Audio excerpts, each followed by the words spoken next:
Velocicoaster at Islands of Adventure is one of the best coasters out there. This Intamin multi-launch combines a great layout with impressive theming. In this review, I will review Velocicoaster and see if it's truly one of the best.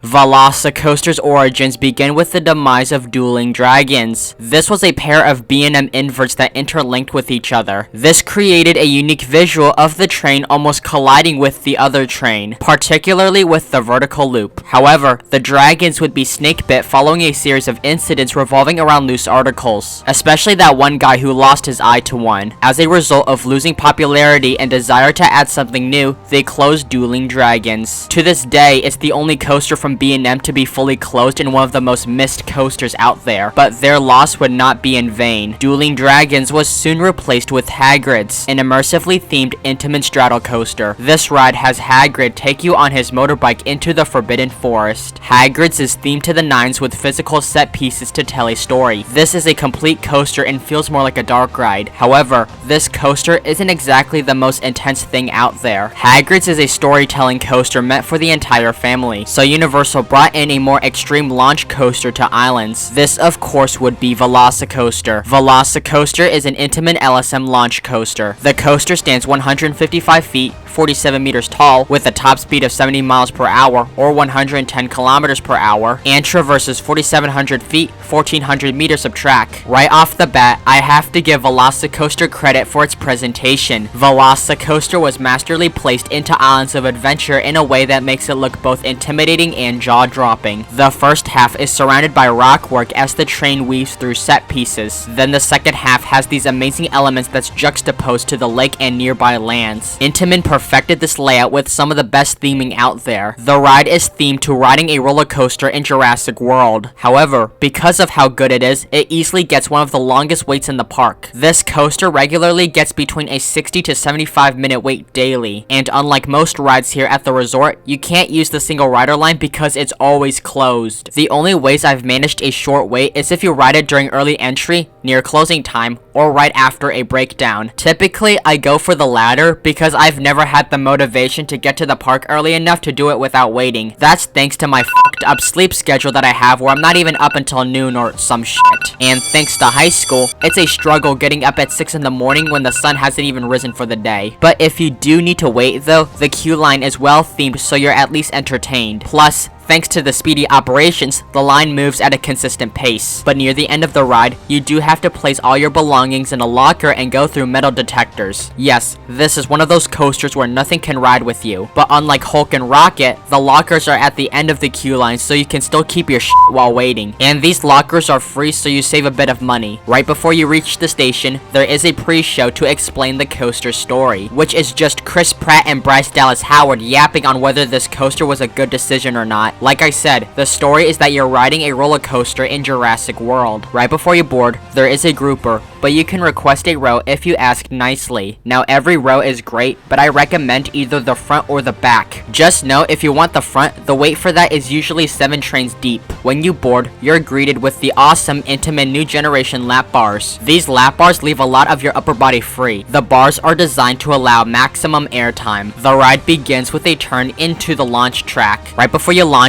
you have these screens of dinosaurs. Then you launch to 50 miles per hour or 80 kilometers per hour. This launch is decently strong as it has a bit of kick to it. The first inversion is the Immelman, but this Immelman rides much differently than most. Most Immelmans I've ridden are lackluster and feels like calculus class where the math has more DM letters than your Instagram. But Velocicoaster's Immelman actually pulls decent forces. The pullout crushes you with strong positives. Then the apex hangs you out of your seat, while the descent yanks you out of it. It's a great out of your seat moment. Then this pullout crushes you with strong positives due to how tight it is. Next is the dive loop. This is the inverse of the Immelman. The rise has great ejector airtime before morphing into hang time, and the twist whips you to the side, providing great laterals. Then the pullout inserts a decent amount of G-forces. Then you have this Oberbank that's fine, no memorable forces or anything, but this leads into a fantastic airtime hill with great ejector. This hill launches you outwards, resulting in amazing air. You dive to the left into an S-curve. Nothing special, but you're surrounded by rockwork, so the visuals are all good. The one thing that the first half does better is that the theming is extremely good, and if you're paying attention, you can spot dinosaur statues in this part of the ride. Then you have an intense low turn to the left, followed by this banked hill to the right with a decent pop. Then you have this off-axis hill that produces solid flow ejector while tipping you to the side. The first half of Velocicoaster is a solid coaster, but I don't think this alone would be considered world-class top 10 worthy. That is until you hit the second half where it goes full throttle. This first starts with the second launch in the tunnel. This set of LSMs launches you to 70 miles per hour or 110 kilometers per hour. This launch is more powerful due to a stronger kick to higher speeds. This makes the launch very forceful, and it's in a tunnel, so you have an even greater sense of speed. This launches you into the top hat. The bases of the top hat pull surprising positives, but the apex provides some of the strongest airtime on this coaster. You get airtime rising into the top hat, and then the drop continues to yeet you out even harder. When you pull out, you quickly traverse the 0G stall over the pathway. The stall is elongated, leading to extended hang time, and unlike RMC stalls that gracefully hang you out, Velocicoaster's stall tries to throw you out onto the pathway, so it almost feels like an inverted airtime hill. This stall transitions you into what I like to call the drunk helix. This is a helix with transitions that try to throw you out. It's like the designers tried to design an overbanked helix, but they had someone who was heavily intoxicated and probably smokes in his mom's basement to design it. This first starts with a wall stall. This is essentially Intamin's take on the RMC wave turn. The wall stall falls between a strong flow ejector and a weak ejector in a sideways direction. You then cruise over this twisted airtime hill. This hill feels like the wall stall, but at the apex banks in the opposite direction of where the track is going. This transition creates heavy snap, which results in crazy laterals. And since this ride is so good, this hill still delivers on the airtime. This is followed by an overbank that doesn't do too much, and also watch out for this valley. In general, Velocicoaster is smooth. A little rattle here and there, but nothing too bad. But for whatever reason, this valley shakes the train a lot. Now thanks to the lap bars, this doesn't hurt, but still, it's a little concerning that a coaster that is only 3 years old rattles that much. But that is the only moment that shakes like that. This lines you up for the finale. First is a speed hill right above the water. This tiny hill delivers a sharp pop of ejector airtime, but this next element is the real star of the coaster, the Mosasaurus roll. This is an elongated and intense barrel roll over the water. I don't know what kind of acid trip Intamin was on at the time, but they cooked with one of the best inversions on the planet. The Mosasaurus roll is long and fast. This creates a powerful snap and tries to violently yeet you out. This results in strong laterals and the craziest inverted ejector airtime I've ever felt. It's truly one of the craziest elements out there. Even similar rolls I've ridden don't even compare to this. Finally, you have this twisted double up. These two hills offer quick pops of ejector airtime, and since it's twisted, it also gives laterals. Finally, you hit the brakes, completing 4,700 feet, 1,400 meters of track. Velocicoaster is one of the best roller coasters out there. The first half is surrounded by impressive theming. This means that even if an element was dull, the visuals would still be top notch. And there were some exciting elements on top of that. Then the second half goes balls to the walls. Almost every element in the second half tries to eject you upwards, sideways, or upside down. It's as if you were thrown into a brawl in the high school bathrooms.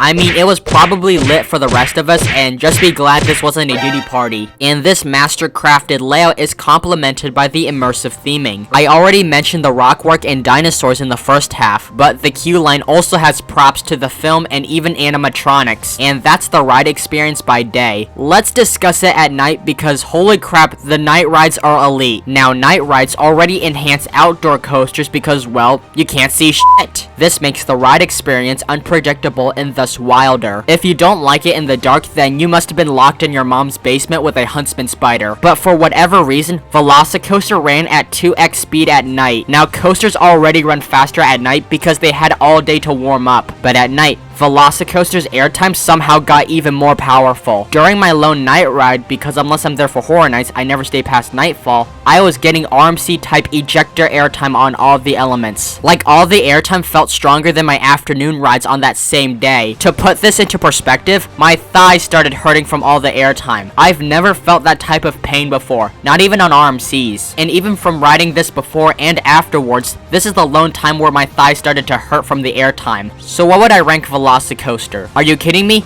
Of course it's getting a 100 out of 100. Velocicoaster is truly a perfect coaster. Well, besides that one shaky moment, but I'm confident Universal will eventually fix it. But other than that, Velocicoaster is one of the best on this planet. The way Intamin designed this delivers intense negatives, positives, and laterals. And the theme surrounding it is just gravy. The amount of elite moments make this world class. There may be coasters with similar layouts to Velocicoaster, but few can match the overall package. In the Florida market, the only coaster I prefer over Velocicoaster is Iron Gwazi at Busch Gardens down the road, and that's only because I tend to prefer full powerhouses to complete packages. But I completely understand if this is your number one, although it is going to get a lot more interesting once Stardust Racers open. I know Universal is quite the expensive place, but if you can, you need to experience Velocicoaster for yourself, because you won't find a more balanced coaster than this. So that is my review of Velocicoaster. How does this compare to other coasters in your top 20, as well as other Intamins? Leave all that down in the comments. If you enjoyed this video,